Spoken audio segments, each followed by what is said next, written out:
Soy Priscila Velázquez, escritora dominicana. Estoy muy contenta de estar aquí con ustedes. Gracias por acompañarnos en esta segunda jornada de Mar de Palabras, que sigue siendo una invitación, una provocación amistosa para el pensamiento y la reflexión. Decía Vargas Llosa, a quien le rendimos homenaje esta mañana, en La verdad de las mentiras, que la literatura es una rebelión ante el orden impuesto. Y hoy, de la mano de este trinomio de escritores valientes, vamos a explorar, primero, la reescritura como resistencia, segundo, la ficción como una verdad humana, quizás la más profunda, y tercero, la narración, y cuando digo narración hablo también del periodismo como género, como una herramienta que rescata del silencio histórico y del olvido aquello que no se ha contado, que es algo que ha sido reiterativo desde ayer y hoy, que lo hemos tocado muchas veces. Estos tres escritores que me acompañan son de distintas geografías, pero tienen un compromiso en común con la libertad, con el contradiscurso y también con el rescate del olvido.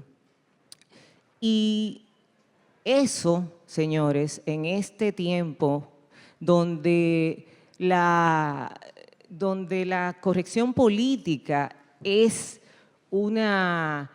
nos empuja a la autocensura y se ha convertido se impone como dogma, es un acto de valentía intelectual y también de ética, como me lo apuntara un colega. Entonces, yo quisiera presentarlos brevemente, no con la riqueza de su obra literaria, porque eso lo recoge muy bien el programa de Mar de Palabras, sino con la curiosidad de la novelista, que Juan Gabriel Vázquez hablaba de eso ayer, porque hay datos curiosos de ellos y de su proceso creativo que creo que merecen la pena mencionar para romper el hielo. Marta Rivera Garrido, que compartimos un apellido, es una escritora con una palabra tanto oral como escrita, indócil, de una pasmosa honestidad y que está comprometida con retratar una radiografía de la sociedad dominicana incisiva. Es melómana y en su proceso creativo dice que la música es innegociable. Bienvenida, Marta. Un aplauso para Marta.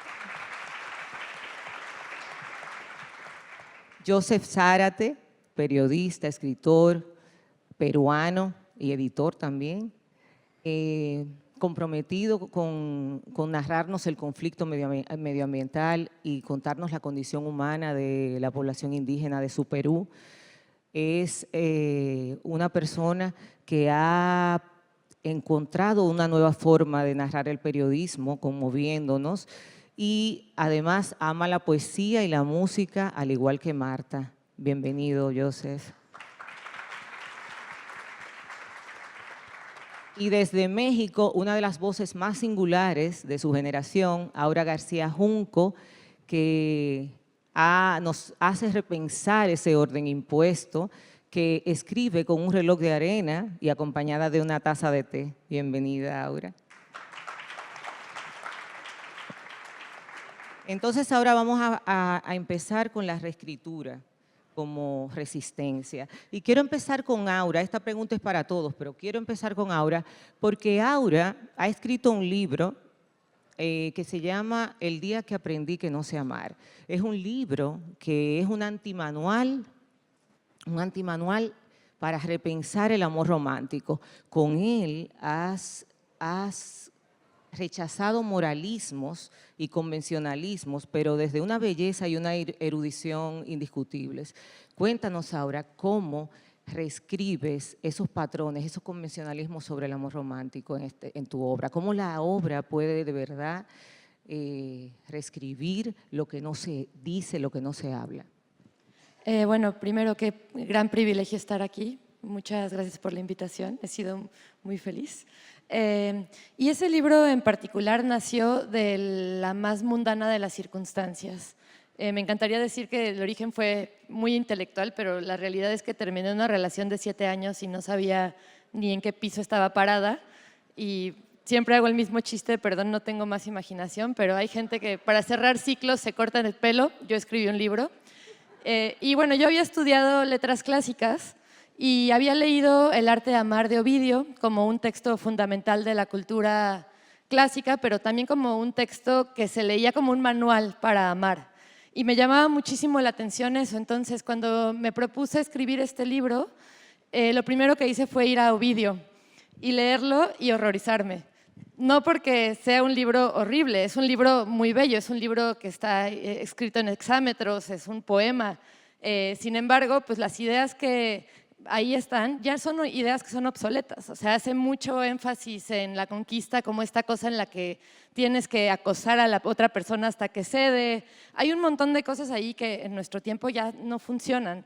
Y sin embargo, al mismo tiempo que no funcionan, siguen siendo tomadas como una verdad en muchos círculos, en muchos momentos muy recientes de la historia. Entonces, como que leer ese libro me sirvió mucho como una especie de punto de partida para hacer algo que yo quería hacer, que es conversar con mucha gente, viva, muerta, en papel, en 3D, en películas, en series, y empezar a hacer una especie de polígono de visiones cercanas a las relaciones alrededor de mí. Yo no pretendía ni pretendo de ninguna manera que sea un libro universal, es un libro que quería que de alguna manera articulara las preguntas que yo misma tenía acerca del amor, acerca de las relaciones, acerca de temas pues muy espinosos como la monogamia, por ejemplo, que era una cosa de la que me interesaba muchísimo hablar.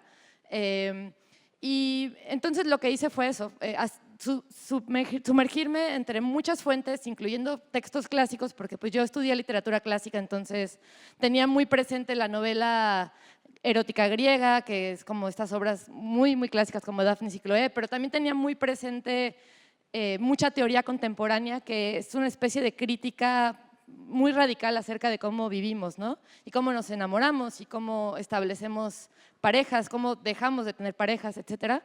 Y con un ímpetu un poco ingenuo, porque me acuerdo mucho y siempre también me da mucha risa recordarlo, que llegué a un taller de ensayo en el que yo estaba en ese momento, de esto que debe tener como 9 años, y le dije al tallerista, es que quiero escribir un libro sobre amor, y me volteó a ver y me dijo, ¿en serio? O sea, hay miles de libros sobre amor, y le dije, sí, pero yo quiero escribir el mío. Y quiero que sea un libro que conjugue tanto un poco de experiencia personal, nada más como una puerta de entrada, pero que especialmente sea ese espacio donde me permita a mí, todas las lecturas que estoy teniendo, encontrar una forma de entretejerlas y que sea, pues, lo que decía, un texto poligonal, que no sea solamente el texto de lo que me pasó a mí antier, sino que sea el texto de lo que yo estoy viendo, leyendo, de todas esas críticas, y que sea un texto también divertido. Eso era súper fundamental para mí. Quería que fuera un texto ameno, quería que quien entrara al texto se pudiera reír de las desgracias del amor, porque son chistosas, excepto cuando te están pasando. Pero conforme pasa el tiempo, sí que empiezas a considerar que ahí hay algo de humor involuntario. Y así fue. Y bueno, nada más como para mencionar algo del libro que tiene mucho que ver con el tema de esta mesa. Cada uno de los capítulos los encabecé con una cita de Ovidio que taché. Taché algunas partes de esta cita del arte de amar para que dijera cosas contrarias que tuvieran más que ver con lo que dicen los capítulos. Entonces me divertí muchísimo en esa parte que era como la parte, digamos, que más juego del libro, y tiene todo que ver con los tachones. Luego ya al final el libro cierra con una carta de amor a Ovidio, porque yo lo amo a pesar de todo, nuestras diferencias, y no quería que quedara duda de que todavía lo guardo en mi corazón. Muchas gracias, Aura. La verdad es que sí, que has logrado que nos repensemos el amor romántico como lo hemos conocido hasta ahora. Marta, antes de subir aquí hablábamos sobre tu preocupación sobre este mundo tan oscuro que lo encuentras, sobre el algoritmo, y precisamente de ese algoritmo quisiera yo hablarte porque hay un poema que leí, que vi, que se hizo viral. No es un poema. Bueno. Un texto de Facebook. Viral. Se hizo viral. Usted le llama todos los idiomas que existen y el mundo me conocen por una cosa que escribí que no es un poema. Fíjate. Pues yo soy esencialmente poeta. Es una ofensa que mi viralidad haya sido esa. No, estoy segura que no fue tu finalidad, pero así funciona el algoritmo. Fue ese texto que te catapultó como una escritora dominicana internacional. En Argentina, en Latinoamérica, todos te conocieron. Es un texto además muy bonito, que debería ser un anacronismo y no lo es. Me voy a permitir leer un fragmento del mismo para que luego me digas qué piensas de la reescritura de este texto, o sea, de cómo le diste voz a lo marginal y a la desigualdad. No te enamores de una mujer que lee, de una mujer que siente demasiado, de una mujer que escribe. No te enamores de una mujer culta, maga, delirante, loca. No te enamores de una mujer que piensa, que sabe lo que sabe y además sabe volar. Una mujer segura de sí misma. No te enamores de una mujer que se ríe o llora haciendo el amor, que sabe convertir en espíritu su carne, y mucho menos de una que ame la poesía. Esas son las más peligrosas. O que se quede media hora contemplando una pintura y no sepa vivir sin la música. Cuéntanos, Marta, ¿qué piensas de esto? Buenas tardes a todos y a todas, a todos, a quienes están aquí, convocados por Minerva y la literatura. Realmente la felicito a mi hermana Minerva por esta maravilla que ha logrado articular. Yo no soy portadora de muy buenas noticias en el momento de venir a hablar aquí. De hecho, me siento un poco fuera hasta de lugar. Porque este tema que me convoca ahora habla de la resistencia, habla de cómo los escritores abordamos el texto en ese contexto de resistir, cómo reescribimos. Reescribir, al mismo tiempo, para el escritor, cuando ha escrito y reescribe, es resistir su propio texto. Entonces, yo creo que en este momento, casi nadie está hablando, pero yo entiendo que se va a comenzar a hablar. Estamos en un punto de quiebre. La humanidad está en un punto de quiebre. Y si la humanidad está en un punto de quiebre, donde realidades muy oscuras circunscriben todo lo que es el ámbito del lenguaje con el que trabaja el escritor, entonces eso inmediatamente se debería transferir al texto literario. Hace unos años Roland Barthes planteaba la muerte del autor, la muerte del escritor. La traigo a colación. Él hablaba de Mallarmé, claro, o sea, hablaba de Mallarmé y Mallarmé hablaba de la impersonalidad del autor con relación al texto. Pero los jóvenes, los más jóvenes, que yo entiendo que todos los escritores que estamos de alguna manera establecidos mínimamente o máximamente dentro del oficio, deberíamos estar pendientes de ellos, sobre todo en este momento, que, como decía, es un punto de quiebre para muchas cosas de lo humano, están acudiendo a la última consecuencia de lo que sería esa muerte del autor. Esos escritores están volviendo a llamar, es su último sacrificio para que el texto exista, porque hay mucho silencio con relación a lo que realmente está pasando. Es increíble, porque además los dueños del mundo también han llegado al punto de control máximo. Máximo. El silencio es muy grande. Todo eso, de manera racional o irracional, de manera tal vez consciente o inconsciente, va a penetrar la realidad del texto, que no es otra que la realidad del lenguaje. Ayer en el conversatorio con Flavio y otras personas, decían, en términos de la geopolítica, de lo societal y tal, decían que nos hemos quedado sin algunas categorías, sin conceptos. Que decir democracia o decir populismo o decir en este momento está desfasado. Y es cierto. Tenemos que crear ahora mismo la resistencia, la verdad. Mira, la literatura siempre ha sido un tema de antenas, como decía Ezra Pound.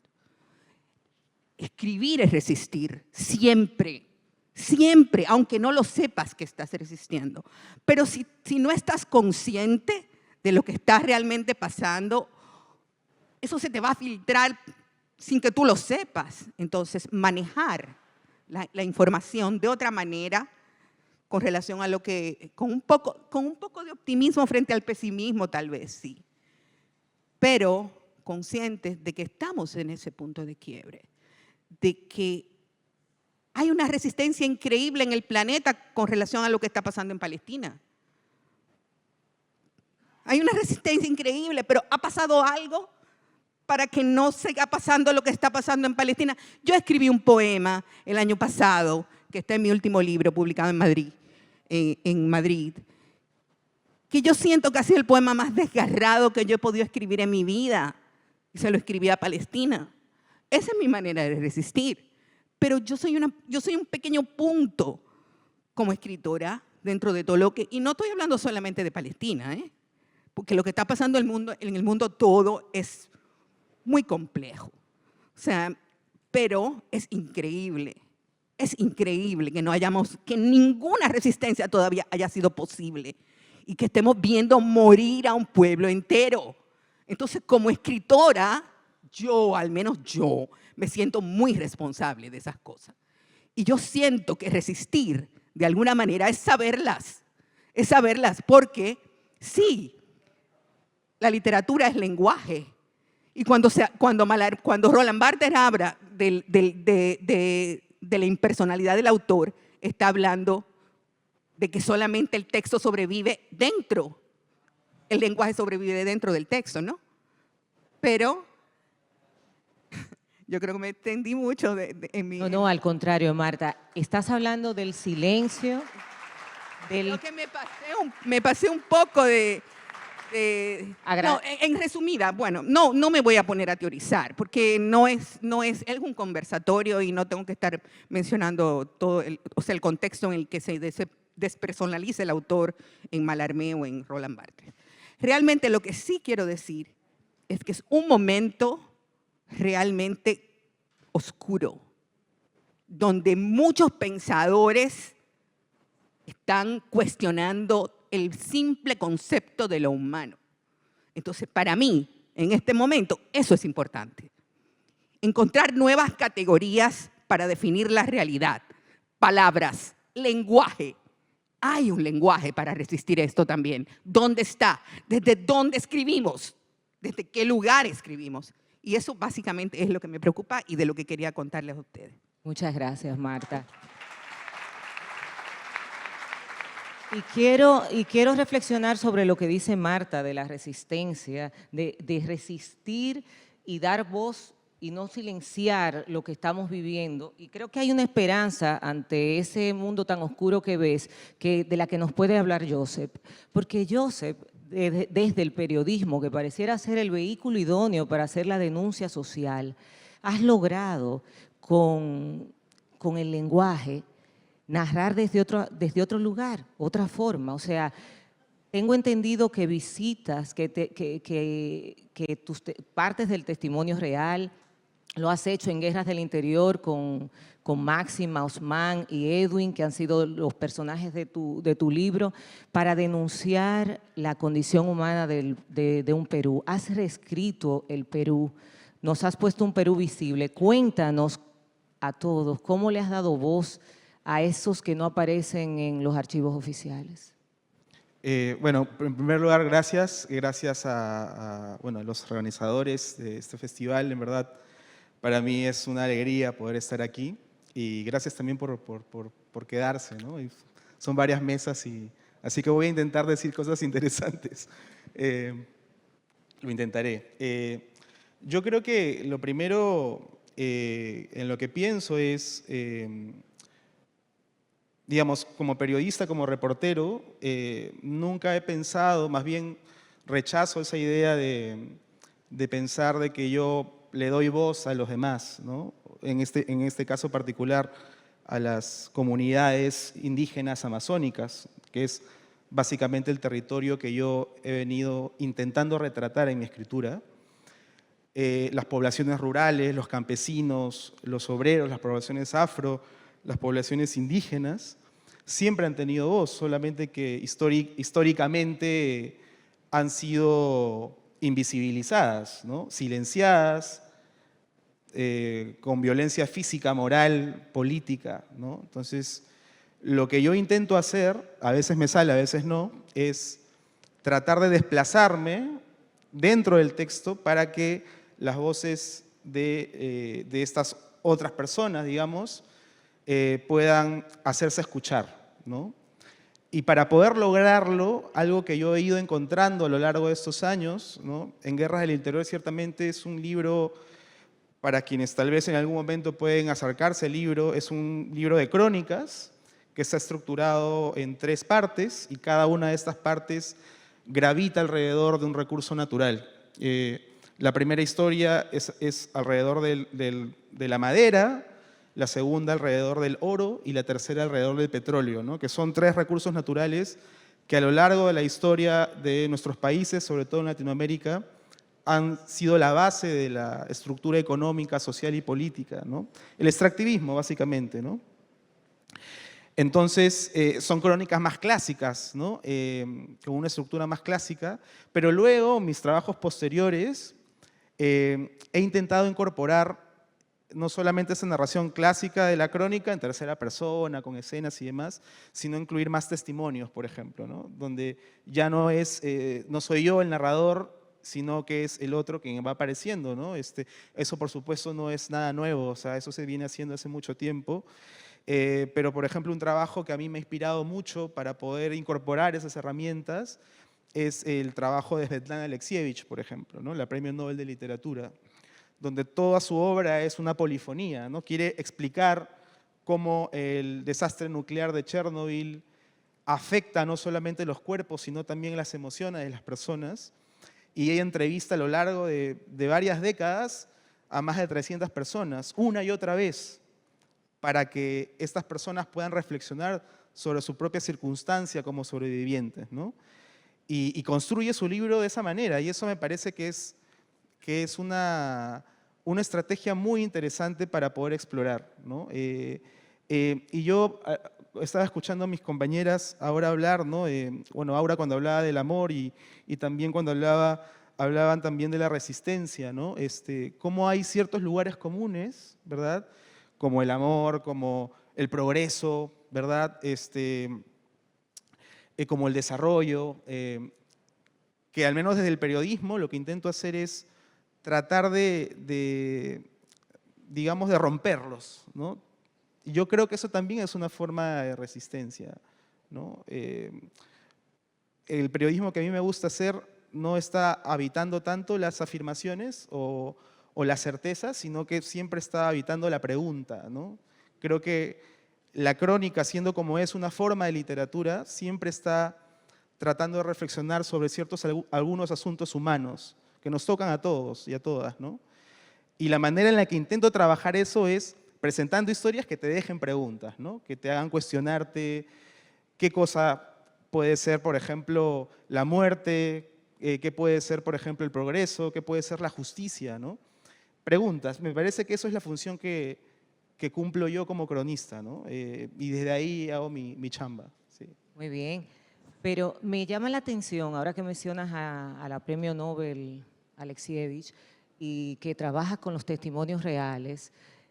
Ahorita decía, en la mesa anterior decían que la ficción conmueve, que la novela logra hablar de esa condición humana y que nos mueve.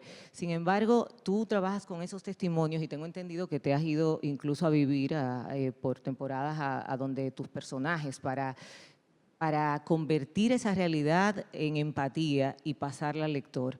¿Hay ficción en tu obra? No, no hay. Yo creo que eso lo decía Martín Caparrós, ¿no? Que es un gran cronista argentino y yo lo considero un maestro, ¿no? En lo que hago. Él decía que, claro, en verdad la ficción y lo que llamamos no ficción, no, en términos, digamos, de los recursos literarios, no hay diferencia. La diferencia mayor es en el pacto de lectura, ¿no? Y Caparrós explicaba que el pacto de lectura consiste en hacer evidente, digamos, que lo que yo estoy contando a los lectores ha ocurrido y yo he ido a averiguarlo, ¿no? Entonces, yo siento que el periodismo narrativo, el periodismo literario, utiliza diferentes recursos de otros géneros, ¿no? Pero trabaja con hechos, ¿no? Con hechos, con cosas que se pueden verificar, que se pueden contrastar, que se pueden atribuir a alguna fuente, y desde ahí trabajas, ¿no? Respetando ese pacto de lectura, ¿no? Entonces, claro, en mi trabajo no es que no haya ficción, sino que no hay invención de mi parte, ¿no? A mí me gusta más bien pensar la ficción como… Es que creo que en nuestro proceso de percepción de la realidad hay ficción. De repente yo puedo hacer una crónica de este evento y va a ser totalmente diferente, muy diferente a la que puede hacer Aura, porque nuestra experiencia y nuestro aparato perceptivo es distinto, incluso en la percepción de los colores, ¿no? Hay mucho de ficción en términos de la percepción, pero también pienso en la ficción como una herramienta humana para poder darle sentido a la realidad, ¿no? Veo este lugar y yo interpreto esto y ahí hay un proceso, me parece, de interpretación que tiene que ver con la ficción. Entonces, yo me refería sobre todo a la invención de la información, ¿no? A eso me refiero. Sí, muy bien. La ficción como verdad humana, como la más profunda, decía Dumas que los novelistas tenemos el privilegio de crear personajes de carne y hueso mejor que los historiadores. Me perdonan a los historiadores que estén aquí, pero que decían que los historiadores evocan fantasmas. Quería preguntarte, Aura, ya que tú tienes de tus 4 libros hay uno que se llama Dios fulmine a la que escriba sobre mí, que has dicho que es un libro duelo, que ha sido una terapia para ti en algunas entrevistas, y es un híbrido entre ensayo y novela. ¿Qué hay de ficción ahí? ¿Y cómo la ficción se convierte en más verdad que lo que cuentas? Yo creo que es una pregunta bien difícil de contestar ahorita que escuchaba a Josep. O sea, pienso que no hay manera de narrar la realidad de forma objetiva, ¿no? Lo que decías me parece el meollo de esto, ¿no? Tú vas a narrar solamente una parte de lo que puedes transferir de tu experiencia, pero en realidad ni siquiera es la completud de tu experiencia. Y yo ese libro lo escribí cuando… es un libro de duelo porque lo escribí cuando mi padre murió. Él era un escritor excéntrico, muy casado con la contracultura y con la idea de ser contracultura, y que… en fin, como que era un personaje que para mí era muy complejo porque lo admiraba y lo rechazaba por igual, como sucede con mucha frecuencia con los padres y las hijas.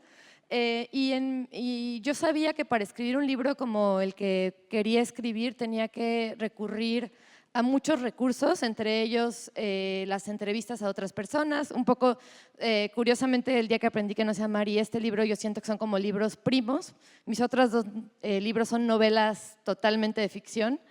Una transcurre en el medievo y Roma, o sea, realmente, pero estos 2 libros en particular están ligados en cuanto a las herramientas que utilizo, que son herramientas de la sociología, del periodismo, etcétera, pero para tejer una novela como Dios fulmine a la que escriba sobre mí, me tuve que inventar un marco que surgió de algo muy real, que es el proceso de un duelo. Es una novela que tiene una especie como de cobertura, yo diría que algo similar a un diario, porque está siguiendo a la narradora a través del proceso de 10 meses de duelo.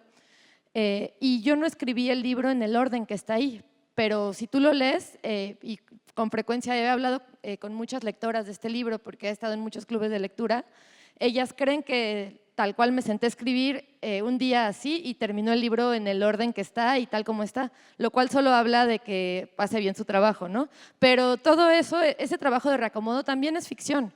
Tener que reescribir tu propia historia tantas veces es ficcionarla. Elegir qué pones y qué no pones es ficción también. O sea, no importa si parte de algunos datos reales y si parte de emociones que son profundamente reales, el hecho de tener que reordenar todo acaba creando un trabajo de construcción de memoria que se vuelve indistinguible de lo que tú ya recordabas, que eso me parece muy curioso, ¿no? O sea, yo siento que yo en este punto, ya no, si leo mi libro, yo ya no sé qué es real y qué no es, ¿no? O sea, ¿qué pude haber cambiado un poco? Y probablemente en 10 años mis recuerdos habrán rotado, como pasa con los recuerdos de todo el mundo. Estamos todo el tiempo reconfigurando la memoria. Y una cosa que digo en el libro que me parece bien importante es esta cosa de que todo el tiempo cuando estamos recordando estamos inventando los recuerdos, porque los recuerdos no están almacenados en una sola parte del cerebro, sino que es cada vez que los recordamos son muchos fragmentos uniéndose y por lo tanto nunca vas a recordar de la misma forma. Y cuando escribes un libro que tiene un sustrato biográfico, estás haciendo ese mismo trabajo de selección de elementos. Otra cosa, y ya con esto cierro, que me parecía interesante de eso, es que también la construcción de una memoria familiar es una ficción. Y es algo que exploro mucho en el libro. O sea, en mi familia hay una serie de mitos acerca de quiénes somos, de dónde venimos, y él tenía una serie de mitos que también lo constituyeron como persona, como nos pasa a todos. Yo creo que hay que elegir sabiamente cuál es la mitología que nos contamos, porque nos podemos casar con cosas que son absolutamente perniciosas. Pero también se trataba un poco de revisitar esos mitos que se cuentan dentro de una familia y que se cuentan dentro de una experiencia vital, que yo es lo que… También una relación, cómo la recuerdas, es un mito que tú te creas, ¿no? Entonces, era una revisitación de todo eso que es muy acorde al proceso que tenemos en los duelos siempre. Hay que revisitarlo todo y reconfigurarlo y reordenarlo de cierta manera. Sí. A propósito, no puedo evitar pensar que hay muchos libros o algunos libros en con los invitados a este mar de palabras que tienen que ver con el padre. Cuando hablabas de tu libro pensé en el de Fran Báez, poeta dominicano que tiene un libro que se llama Desarmando la biblioteca de mi padre, y en el de Juan Villoro también, que estoy leyendo ahora mismo. Entonces, Marta, me gustaría saber cuál es tu opinión también sobre la narración como herramienta de rescate del olvido. Desde el lugar desde donde quieras proponerlo. O desde el lugar desde el que queramos recordarlo. Porque, como yo le decía a Joan ahorita, Borges dijo que el olvido era una virtud. Así que a veces también el olvido se constituye en lenguaje. Bueno, yo, por ejemplo, mi primera novela, a la que te referías, es una novela que trató, no lo sé si lo logró, solo dirán los lectores, los críticos, trató de rescatar un momento histórico de mi generación, de una generación que además fue una generación que produjo muchas rupturas. Yo soy ochentista, veníamos de una posguerra, de una dictadura, y ya entonces nos encontrábamos en ese momento con la necesidad de tocarnos, de encontrarnos a nosotros mismos dentro del lenguaje, dentro del texto, de ser un poco más allá de lo que era la circunstancia. Entonces, bueno, ahí viene el discurso del cuerpo, ahí vienen ciertas libertades que comenzamos a enarbolar, la sexualidad. En mi novela, por ejemplo, se habla mucho de las alucinaciones en hongos, del aborto, de la marihuana, de la música y de todas las cosas que caracterizaron, que no era necesariamente, pero sí un grupo muy particular de creadores, ¿no? O sea, no solamente los escritores, sino en el caso en el que yo escribí, He olvidado tu nombre, hablaba también de los pintores, de los músicos. Mi casa era un poco un lugar de reunión para mi generación. Tenía hasta un nombre. Y entonces, bueno, en ese lugar donde confluyeron tantos artistas por muchos años, obviamente pasaron cosas que yo sentía en algún momento, luego que pasaron, ¿no? Porque yo escribo la novela, yo estoy hablando de la generación de los 80, pero la novela yo la escribo en los 90. Entonces, bueno, ya yo estoy una década más allá, viéndolo desde aquí, desde esa memoria, tratando de reconstruir un poco lo que fuimos o lo que somos por lo que fuimos.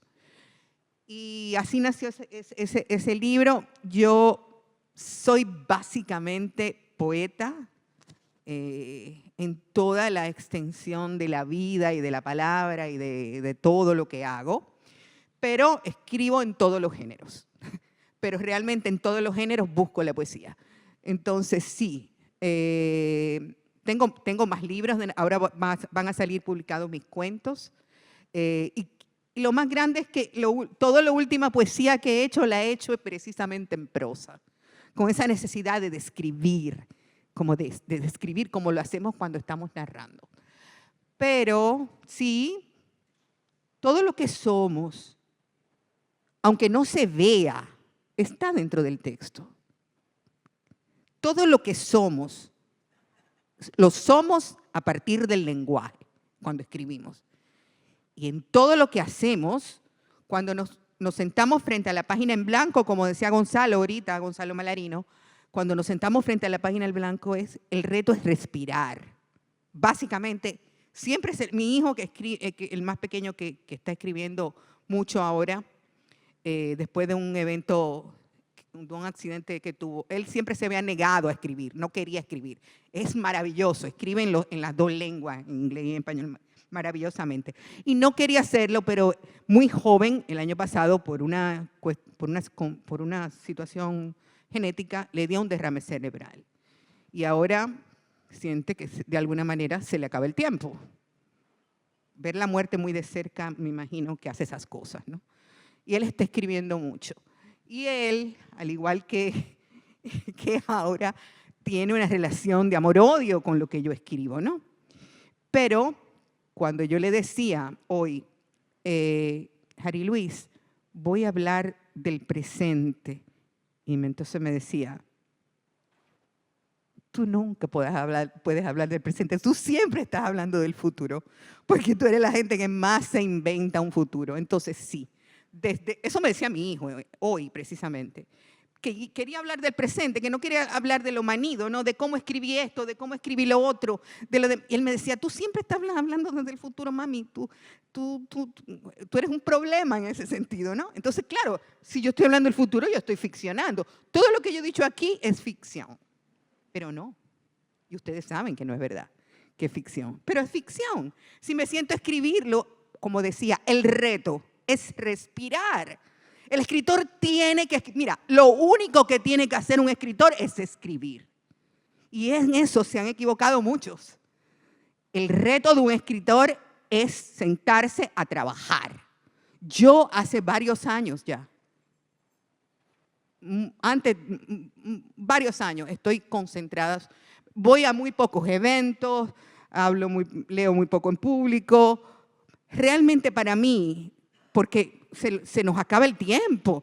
¿Y de qué manera vivir si no se escribe? Un escritor no puede. O sea, escribir es una necesidad real. Cuando yo me paso un mes sin escribir un fragmento de ese tamaño, yo no me aguanto a mí misma. Entonces, eso le pasa a todos los escritores. El bloqueo es una cosa que casi ha llevado muchísima gente al suicidio, ¿entiendes? Entonces, sí, bueno. Igual, yo siempre me paso una guagua y me monto y me voy, sigo hablando. A los conversatorios no deben invitarme porque yo hablo demasiado. No.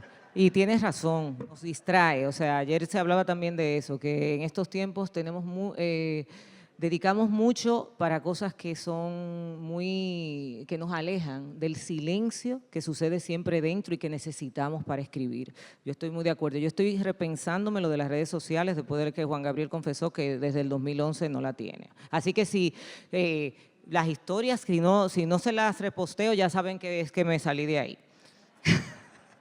Bueno, Marta, has dicho que has rescatado esa memoria en esta novela, pero eres poeta y escribiste un singular poemario que se llamó Narraciones sobre ella, donde recreas la voz de 16 poetas americanas.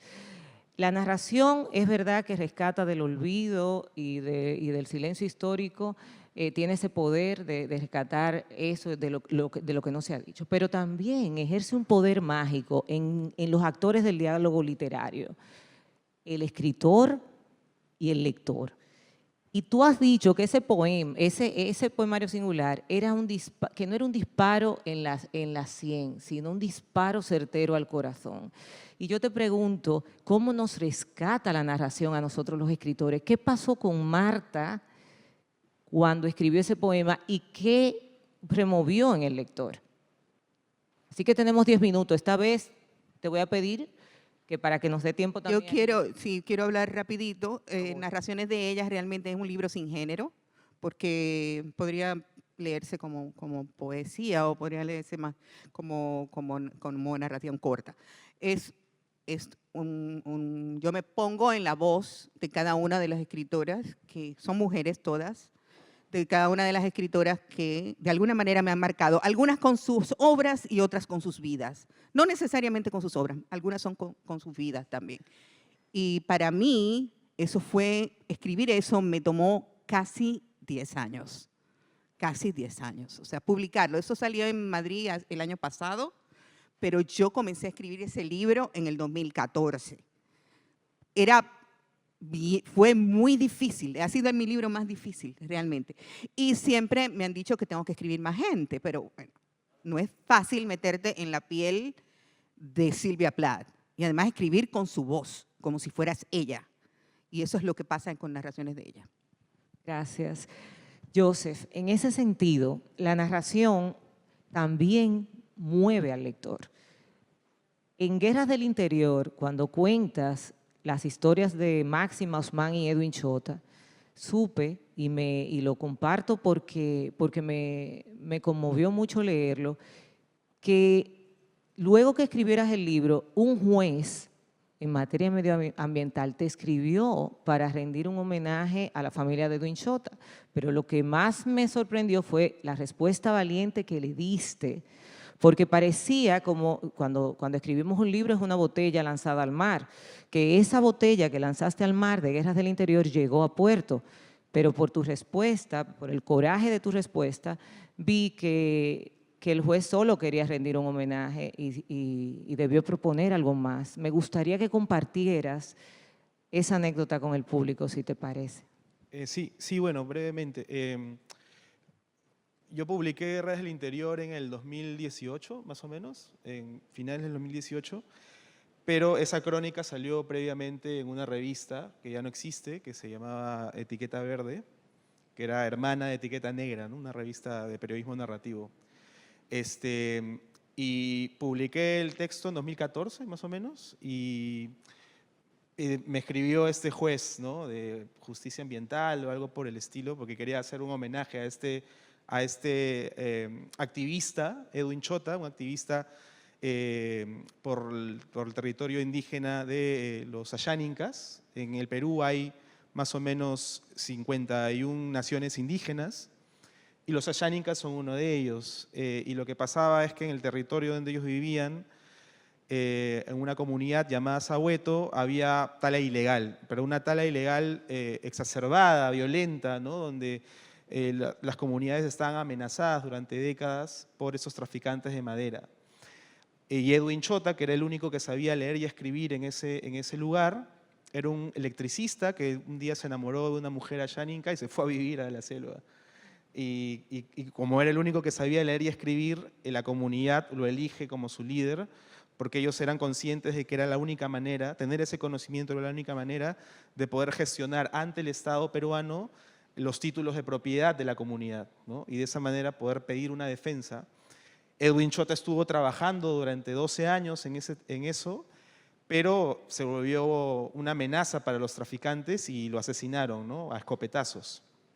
Eso pasó en el 2013, más o menos, finales.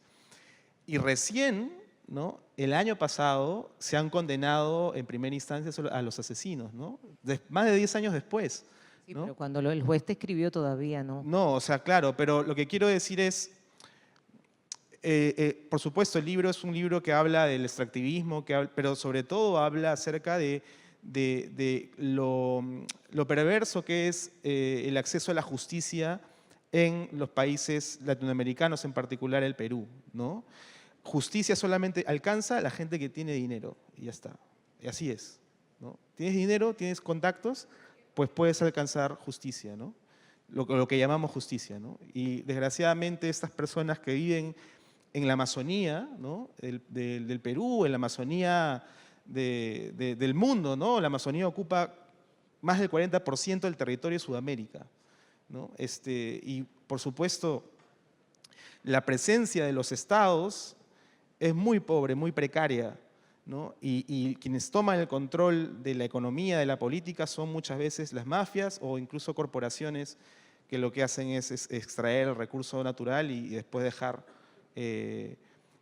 promesas sin cumplir, básicamente. Entonces, es un poco eso, ¿no? El libro habla un poco de eso, de la justicia. Sí, pero el coraje de él le respondió al juez que le dice que quiere hacerle un homenaje a Edwin Chota, le respondiste que por qué mejor no encontraban a sus asesinos entonces. Y eso me pareció de una valentía y un coraje y una voz que es necesaria.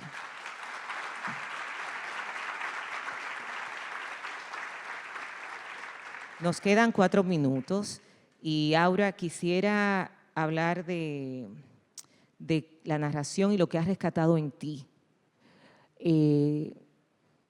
Hablando de tu libro, Dios fulmine a la que escriba sobre mí, un libro que no pensabas publicar y que has dicho que fue una terapia eficaz, ¿qué rescató de ti esa obra literaria y en los lectores? Y si tuviste alguna reacción, porque de hecho creo que lo publicaste porque a los lectores, no sé si lectores primarios te empujaron para hacerlo, te motivaron a hacerlo.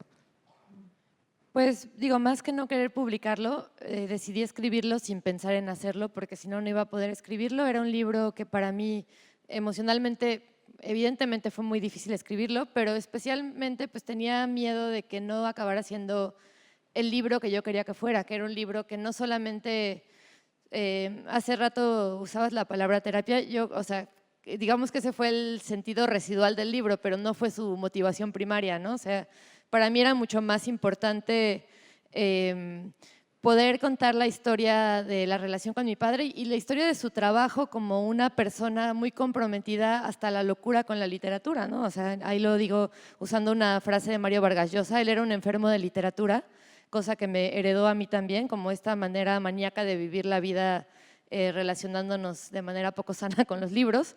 Pero lo que pasó fue que este fue un libro que cuando lo estuve trabajando, yo tenía una beca del FONCA y las personas con las que estuve trabajando me motivaron mucho para que lo publicara porque me dijeron que veían en ese libro algo que ellos querían y ellas querían leer, ¿no? O sea, que era una manera de…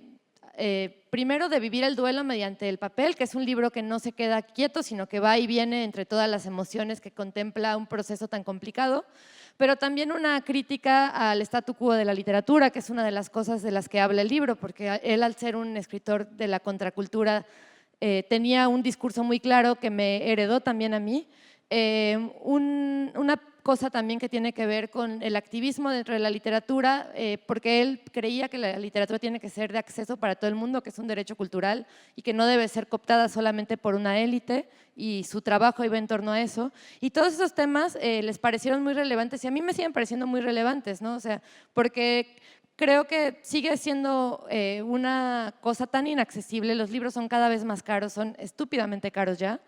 Y además no solamente es eso, ¿no? Sino en un país como México que tiene la cantidad más alta de horas laborales al año, ¿cómo lees?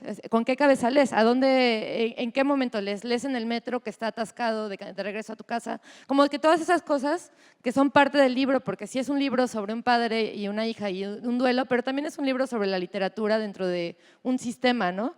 Entonces, bueno, lo maravilloso de escribir géneros híbridos es que te permite todo eso, te permite narrar, te permite irte a las cosas que son muy emocionales, pero también te permite ir a ensayar temas pertinentes. A mí me parecía súper importante hablar de los libros, pero no de los libros idealizados, como este libro impoluto que contiene la verdad universal escrita por el hombre con mayúscula, ¿no? Sino la cosa terrenal de tener libros, de comprarlos, de… todo el ecosistema que sostenemos y que nos sostiene como escritores, como escritoras, y el libro pues tenía mucho que ver con eso, ¿no? Y nada, bueno, solo para cerrar, agradezco mucho que Marta haya hablado de Palestina. Te lo quiero agradecer mucho porque yo creo que todos deberíamos estar hablando de Palestina y me resuena mucho que lo hayas dicho.